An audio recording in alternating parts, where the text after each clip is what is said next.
E aí galera, tudo bem? Questão 1 da provinha da ESA de 2018, último ano. Fala o seguinte: se um carro aumentar a velocidade em 60%, em quanto tempo qual a porcentagem de tempo que vai se reduzir? Se a velocidade for aumentada em 60%. Então vamos lá, ó, regra de 3 simples, né? Com as grandezas: velocidade em km por hora e o tempo em horas. Então, com uma certa velocidade v, ele faz um determinado percurso num tempo t. Se a velocidade for aumentada em 60%, o que significa isso? Significa que eu multiplicar a velocidade por 1,6, certo? Quando eu multiplico por 1,6, aumentou em 60%. E aí, quanto tempo vai ser a redução em relação ao meu tempo inicial? Olha como é que é simples esse exercício. Você só tem que ficar atento que não é uma regra de 3 com grandezas diretamente proporcionais, certo? Não é só você multiplicar cruzado aqui e está resolvido.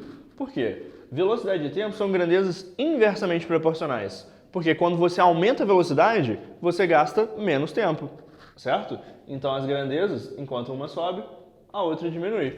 E aí o que você tem que fazer quando as grandezas são inversamente? Você tem que inverter uma delas. Então vamos inverter essa aqui, ó. Vai ficar 1,6v dividido por v, e aqui vai ficar v, e aqui vai ficar t e x, certo? Eu inverti, certo? Era v sobre 1,6v, aqui vai ficar 1,6v sobre v. Beleza, agora sim você pode multiplicar cruzado, após você ter invertido. E aí vai ficar 1,6v vezes x igual a v vezes t. Esse v corta de um lado e do outro, certo? Só você dividir por v dos dois lados. E aí esse 1,6 que está multiplicando x vai passar dividindo. Então o x vai ficar t sobre 1,6. E aí, quanto que dá essa conta? Ou seja, aqui tem um 1 escondidinho, né? 1 dividido por 1,6 vai dar 0,625t. Então significa que antes ele gastava t e agora ele gasta 0,625 de t. Qual que foi a redução? A redução, né, o que ele está procurando é a redução. A redução foi de 0,375t. Isso aqui são quantos por cento do tempo inicial? Bom, isso aqui é 37,5% do tempo inicial. Pessoal, olha essa questãozinha aqui, ó, uma questãozinha de função exponencial. Ele fala que a função é uma função dos reais nos reais e definida por f de x igual a 2 elevado a x. E aí ele pergunta, quanto é f de a mais 1 menos f de a? Olha como que isso é simples. O que é o f de a mais 1? O f de a mais 1 significa que você trocou o x por a mais 1. Então você vem aqui, se você trocou o x por a mais 1 aqui, você vai trocar o x por a mais 1 aqui. Então vai ficar 2 elevado a mais 1 menos o f de a. O f de a é o quê? É você trocar o x por a. Então você troca o x por a aqui também. Então vai ficar 2 elevado a a. Beleza? Show! Agora eu preciso melhorar isso aqui, ó. 2 elevado a mais 1, por propriedade de potência, eu sei que é 2 elevado a a vezes 2 elevado a 1, certo? E se eu tenho 2 vezes 2 elevado a a menos 2 elevado a a, isso aqui dá quanto? Talvez fique difícil de você ver assim, mas pensa o seguinte, se você chamar isso aqui de banana, então você tem 2 bananas menos banana. 2 bananas menos uma banana dá uma banana, ou seja, isso aqui dá 2 elevado a a. Ah, não entendeu muito assim? Chama de y. Pensa nisso aqui como se fosse y. Então isso aqui também é y. Então você tem 2y menos y, que vai dar y, ou seja, 2 elevado a a. Show de bola? Porém, isso aqui não está nas alternativas. Se você pensar, você fala, e aí, a resposta é errada? Não. Isso aqui está simplesmente escrito de outra forma. 2 elevado a a, nas alternativas está assim, ó, f de a. Repare que f de a é exatamente 2 elevado a a, que é a nossa resposta. Pessoal, olha a questãozinha 3. Ela é uma questão sobre conjuntos. E ele fala o seguinte: 50 alunos leem o livro A, 30 alunos leem o livro B, 40 alunos leem o livro C, 25 alunos leem o livro A e C, 40 alunos leem A e B, 25 leem B e C. Certo? Tenho certeza que você leu assim da primeira vez, mas agora vamos ler de novo, focando num detalhe. 50 alunos leem somente o livro A, 30 alunos leem somente o livro B, 40 alunos leem somente o livro C, certo? Se você leu igual da primeira vez, você achou que era um exercício simples, né? O exercício igual são a maioria dos exercícios de conjuntos. Porém, tem esse detalhe do somente, e isso altera tudo. Bom, mas vamos deixar isso para o final. O que a gente tem que fazer inicialmente? Começar pela interseção, certo? Então, o macete de exercícios conjuntos é sempre começar pela interseção. Quantas pessoas leem os livros A, B e C? Repare que é isso que ele quer. Então, aqui nós vamos chamar de X, beleza? X. Agora, quantas pessoas leem os livros A e C? Beleza? Aí você, olhando A, leem os livros A e C, são 25. Então, dentro da interseção de A e C, qual que é a interseção de A e C? Essa interseção aqui, ó.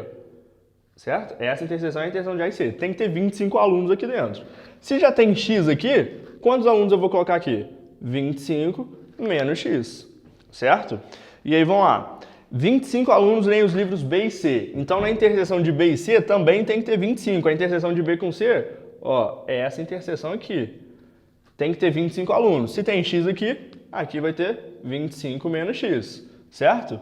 E agora vamos lá para a interseção de A com B. A interseção de A com B são 40 alunos, certo? Então, nessa interseção aqui, ó, de A com B, tem que ter 40. Se já tem X aqui, 40 menos X aqui. Aí agora, aí que vem o detalhe que eu falei inicialmente, que é o lance do somente. Ele fala, 50 alunos leem somente o livro A.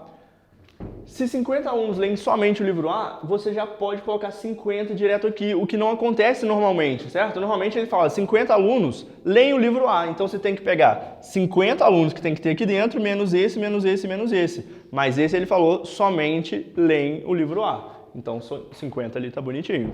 E ele falou para o B e C a mesma coisa, então 30 para o B e 40 para o C.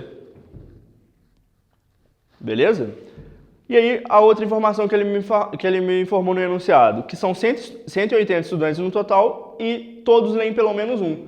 Quando ele fala que todos leem pelo menos um, eu sei que não tem ninguém que não lê nenhum. Então, o zero aqui fora. E quando eu somar essa conta toda aqui, eu tenho que chegar nos 180 estudantes. Então, vamos lá. 50 mais 30 mais 40,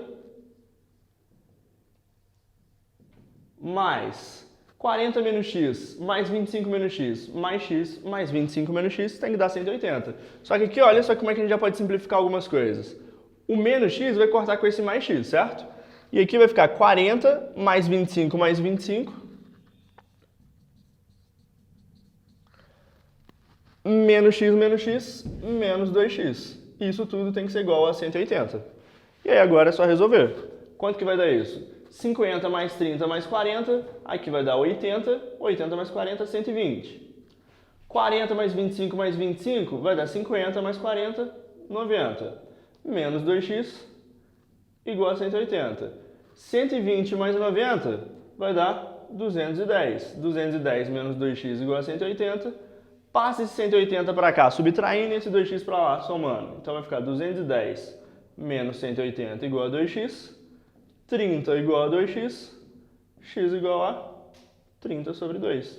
Então, são 15 alunos que leem os 3 exercícios. Pessoal, essa questão aqui é uma questão de números complexos, certo? E ele pergunta o seguinte, qual é o valor de z elevado a 100, sabendo que z é 2 mais 2i, onde i é a unidade imaginária?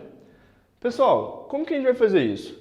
Bom, primeiro, a gente sabe que i elevado ao quadrado, né? O que é o i? O i é raiz de menos 1. Então, i ao quadrado vale menos 1, certo? Então, eu vou tentar fazer isso aqui da seguinte forma. Z elevado a 2 elevado a 100. Porque se aparecer um i ao quadrado, eu sei que vale menos 1, certo? Então, vamos tentar resolver isso. Z igual a 2 mais 2i. Então, vai ficar 2 mais 2i elevado ao quadrado. E isso tudo elevado a 50, certo? Ó, aqui eu tive um erro. Atenção aqui. Z ao quadrado elevado a 50 para dar 100, beleza? Então vamos lá. 2 mais 2i elevado ao quadrado elevado a 50. Como é que eu faço para resolver isso?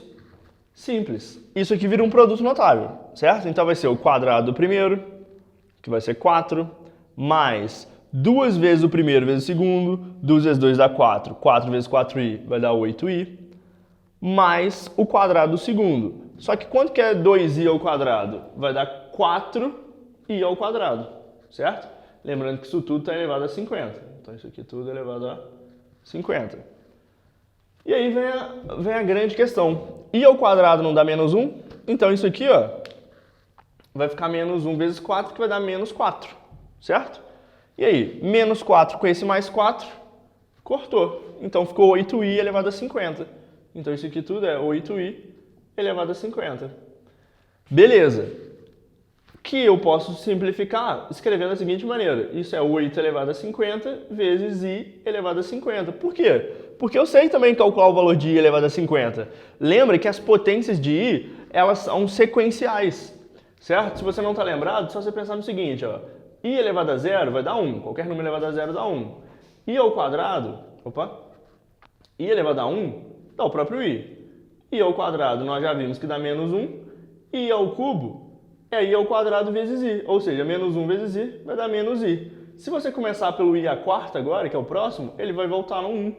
O i ao cubo, o i à quinta, vai voltar no i a 1, que vai dar i, e assim vai, certo? É sequencial. Então, para isso eu preciso saber quanto que é o i elevado a 50. E como é que eu faço isso? Bom, eu vou dividir.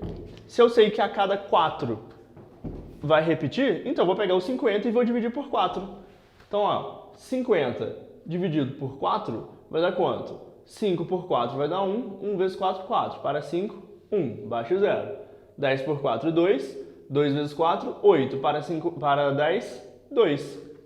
Então, galera, esse resto aqui me indica que vai ser igual ao i ao quadrado. Ou seja, i elevado a 50 é a mesma coisa que i elevado ao quadrado. E eu já sei que i ao quadrado vale menos 1. Então vai ficar 8 elevado a 50 vezes menos 1, que dá menos 8 elevado a 50. Pessoal, a questãozinha 7 é uma questãozinha de análise combinatória, certo? E ele fala sobre as possibilidades de fazer um cachorro-quente. E aí ele fala que tem 3 coisas para você escolher. A primeira é o pão. A segunda é a salsicha. E a terceira é o molho. Só que ele fala que você tem que escolher um pão entre 3 possibilidades. A salsicha, você tem uma salsicha entre 4 possibilidades. E o molho, você tem um molho entre 5 possibilidades.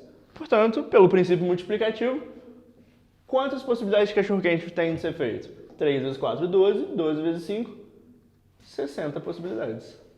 Pessoal, questãozinha de logaritmo. Como é que a gente faz para resolver essa questãozinha aqui? Ele falou, ó, é uma questão muito clássica, tá? Ele fala que o log de 2 na base 10 vale x e o log de 3 na base 10 vale y. Então, calcula o log de 120 na base 5. Repare que, primeiro detalhe, as bases que ele me deu estão na base 10 e a base que ele pediu está na base 5. Então, eu vou transformar essa base 5 para a base 10, para a gente poder utilizar o que ele forneceu. Como é que a gente faz para mudar de base? A gente utiliza a fórmula de mudança de base, que é qual? Bom, toda vez que eu tenho log de A na base B e eu quero mudar para uma base C, eu vou escrever o log de A na base que eu quero, dividido pelo log de B na base que eu quero. Então a base que eu quero é a base 10. Então eu vou escrever log de 120 na base que eu quero, que é a base 10, sobre o log de 5 na base que eu quero, que é a base 10. Beleza. Então, pelo menos agora já está na base 10. Mas qual que é o outro detalhe? Eu tenho que fazer aparecer no logaritmando 2 e 3, certo? Só que tem um embutido ali que você pode fazer aparecer que mesmo assim você vai conseguir resolver, mesmo que não seja o 2 e 3. Qual é esse? É o log de 10. Porque o log de 10, galera, como está na base 10, o log de 10 na base 10 vale 1. Então, se você aparecer um log de 10 ali, você já sabe resolver. Então, como é que eu vou fazer para resolver isso aqui, ó? Olha como é que fica simples. O log de 120 é a mesma coisa que log de... Vê se você concorda. O 120, ele é 2 vezes 2 vezes 3, certo? 2 vezes 2 dá 4, vezes 3 dá 12. Para 120 falta 10. Então ele é o log de 2 vezes 2 vezes 3 vezes 10. Sobre o log de 5. Quanto que é o log de 5? Usando 2, 3 ou 10. O log de 5 é a mesma coisa que 10 dividido por 2. Então eu posso pensar nisso aqui como 10 dividido por 2, certo? Eu simplesmente escrevi os números que estão aqui como produto ou divisão de outros números que contêm 2, 3 ou 10. Isso aqui vai dar quanto? Bom, a gente sabe por propriedade de logaritmo que quando eu tenho uma multiplicação no logaritmando eu posso separar em somas. Então isso aqui, na parte de cima, vai ficar log de 2 mais log de 2 mais log de 3 mais log de 10. E na parte de baixo, log de 10 dividido por 2. Quando eu tenho divisão no logaritmando, a gente pode separar por subtração. Então vai ficar log de 10 menos log de 2. Tudo bem? E aí agora é só substituir os valores que nós temos. Por quê? Quanto que vale log de 2? Ele me falou que log de 2 vale x. Então isso aqui vai ser x mais x, que vai dar 2x, mais log de 3, que vale y, mais log de 10. Como é log de 10 na base de 10? Vale 1. Log de 10, mesma coisa, vale 1, menos o log de 2, que vale x. Portanto, essa é a nossa resposta. Galera, questãozinha de matrizes agora, matrizes e sistemas. Ele fala o seguinte, ele deu a matriz A, deu a matriz B e ele pergunta o que tem que acontecer para que esse sistema tenha solução única? De forma que A vezes a matriz X, que ele não sabe qual é, tem que dar B. Aí repara o seguinte, essa matriz aqui é uma matriz 2 por 2. Essa matriz aqui é uma matriz 2 por 1, certo? Qual que tem que ser a matriz que eu vou multiplicar o A para resultar em uma matriz 2 por 1? Galera, ela tem que ser uma matriz 2 por 1 também, certo? Porque aí eu vou pegar 2 por 2 por 2 por 1, vai dar uma matriz 2 por 1, certo? Então, beleza. Então, eu já sei que essa matriz aqui é uma matriz 2 por 1. Então, eu vou pegar a matriz A, que vale k ao quadrado menos 4, 4 e menos 1. Vou multiplicar por uma matriz x e y, certo? Uma matriz cujos elementos são x e y, certo? Essa matriz aqui é a minha matriz x. Isso aqui tem que resultar na matriz 1 e 1. Beleza. Como que eu vou fazer para resolver isso aqui agora? Repare que multiplicação de matriz, você multiplica a linha pela coluna para dar o elemento. Então, o primeiro elemento vai ser a primeira linha pela primeira coluna. Então, vai dar k ao quadrado menos 4 vezes xy, que vai ser o quê? Repare que é o primeiro elemento vezes o primeiro, segundo vezes o segundo. Então, k ao quadrado vezes x vai dar k ao quadrado x menos 4 vezes y, menos 4y. Isso tem que dar o primeiro elemento, que é 1. Agora, para dar o segundo, o que eu tenho que fazer? 4 menos 1 vezes xy. Então, vai ser 4 vezes x, 4x, menos 1 vezes y, menos y, igual a 1. Certo? Beleza. Agora, como é que a gente faz para saber se esse sistema aqui tem solução única? Esse sistema tem solução única, galera, se a matriz que forma os coeficientes desse sistema tem um determinante diferente de zero. E quem que é a matriz que forma os coeficientes desse sistema? Olha só, é a própria matriz A. Então, se você já sacou isso antes, você já podia fazer direto isso aqui, beleza? Eu fiz isso aqui só para demonstrar que a matriz que vai formar os coeficientes é a própria matriz A. Então, eu já sei que o determinante de A tem que ser diferente de zero. Então, vamos calcular quem que é o determinante de A. O determinante de A vai ser quem? Como é que a gente calcula o determinante de uma matriz 2 por 2? Simples. Vai ser uma diagonal, o produto dessa diagonal, menos o produto dessa diagonal. Então, qual que é o produto da primeira diagonal? K ao quadrado vezes menos 1, que vai dar menos K ao quadrado. Qual que é o produto da outra diagonal? Vai ser menos 4 vezes 4, que vai dar menos 16. Só que é o produto de uma menos o produto da outra. Se o produto da outra dá menos 16, então tem que tomar cuidado que aqui vai ficar menos 16, certo? Isso aqui, como é o determinante de A, para ter solução única tem que ser diferente de zero. Então o que eu vou fazer? Que menos k ao quadrado, aqui vai dar menos com menos mais 16, tem que ser diferente de zero. Agora passa para cá, vai ficar menos k ao quadrado, tem que ser diferente de menos 16. Multiplicando por menos 1, k ao quadrado tem que ser diferente de 16. Portanto, k ao quadrado tem que ser diferente, k tem que ser diferente de mais ou menos raiz de 16. Logo, k tem que ser diferente de mais ou menos 4. Pessoal, questãozinha aqui de função misturado com exponencial, misturado com logaritmo. Como é que a gente faz para resolver essa questão?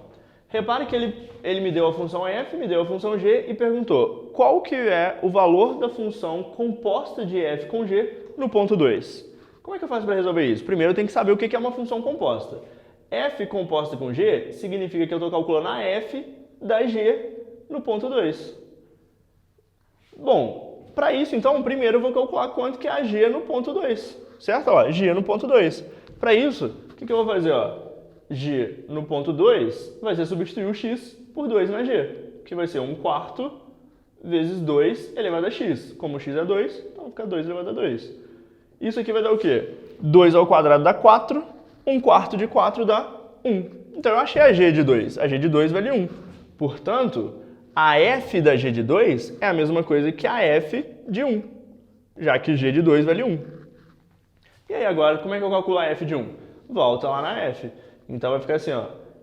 F de 1 vai ser log de 1 na base 2. Log de 1 na base 2 vale quanto? Vale 0. Toda vez que eu tiver o log de 1 em qualquer base que seja, esse valor vale 0. Então f de 1 vale 0. Pessoal, outra questãozinha de logaritmo. Seguinte, ele fala que o valor da expressão a é log de meio na base 2 mais log de 32 na base 8. Então qual é esse valor de a? Para isso, vamos calcular separadamente os logs, beleza? Então vamos calcular assim, ó. Quanto que vale o log de meio na base 2? Não sei, vamos chamar de x aqui e y aqui. Então isso aqui tem que ser igual a x. E aí, por definição de logaritmo, eu sei que 2 elevado a x tem que dar meio, certo? 2 elevado a x tem que dar meio, definição de logaritmo. E 2 elevado a meio é a mesma coisa que 2 elevado a menos 1. Se 2 elevado a x tem que ser igual a 2 elevado a menos 1, x igual a menos 1. Achei o primeiro, achei o valor de x. Vamos achar o valor do y agora. O valor do y é o seguinte, ó. Log de 32 na base 8 é igual a y. Por definição também, eu tenho que 8 elevado a y é igual a 32. 8 elevado a y igual a 32. Se 8 elevado a y é igual a 32, fica um pouco difícil de trabalhar com essas bases. Então vamos transformar tudo para a base 2? O 8 é 2 ao cubo, o 32 é 2 à quinta. Então eu vou fazer isso aqui da seguinte maneira, ó. 2 elevado a 3 elevado a y tem que ser igual a 32, que é 2 elevado a quinta. Por propriedade de potência, eu sei que 2 elevado a 3 elevado a y é 2 elevado a 3y. Então é 2 elevado a 3y igual a 2 elevado a 5. Se 2 elevado a 3y é igual a 2 elevado a 5, então 3y tem que ser igual a 5. Se 3y é igual a 5, y é igual a 5 terços. Pronto, acabou. Então, essa expressão aqui vai ser, que era x mais y, eu vou substituir os valores. O x vale menos 1, então vai ficar menos 1 mais o valor do y, que é 5 terços.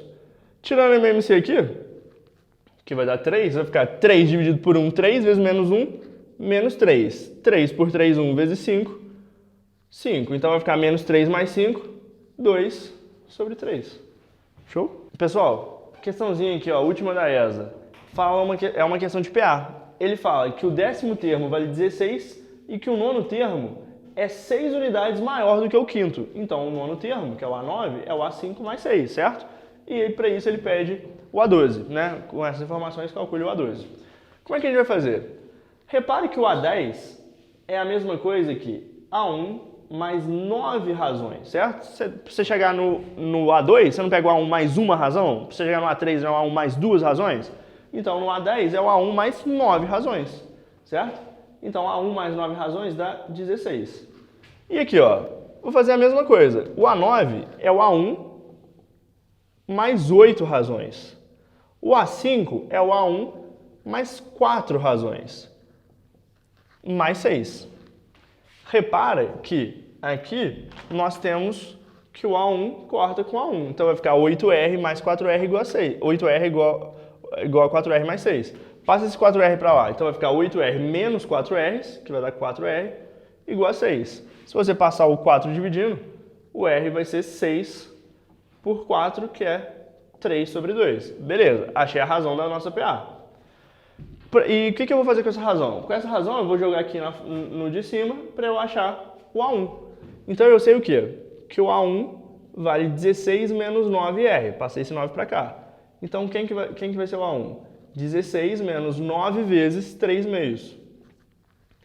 Então, A1 vai ser 16 menos 27 meios. Como é que eu faço para resolver essa questão? Simplesmente o MMC. Por 2, 2 dividido por 1, 2, vezes 16, 32. 2 por 2, 1, vezes 27, 27. Então, 32 menos 27 vai dar 5. 5 sobre 2, 5 sobre 2. Achei o A1. E para eu achar o A12? O A12 ficou fácil agora. Por quê? O A12, pelo termo geral, ele é o A1 mais 12 menos 1 vezes a razão. Então, quem que é o A12? O A12 é A1, que vale 5 meios, mais 12 menos 1, 11, vezes a razão, que é 3 meios. Então, o A12 vai ser 5 meios, mais 11 vezes 3, 33. 33 sobre 2. 5 sobre 2 mais 33 sobre 2 vai dar 38 sobre 2, que é 19. Tá aí o nosso 12º termo.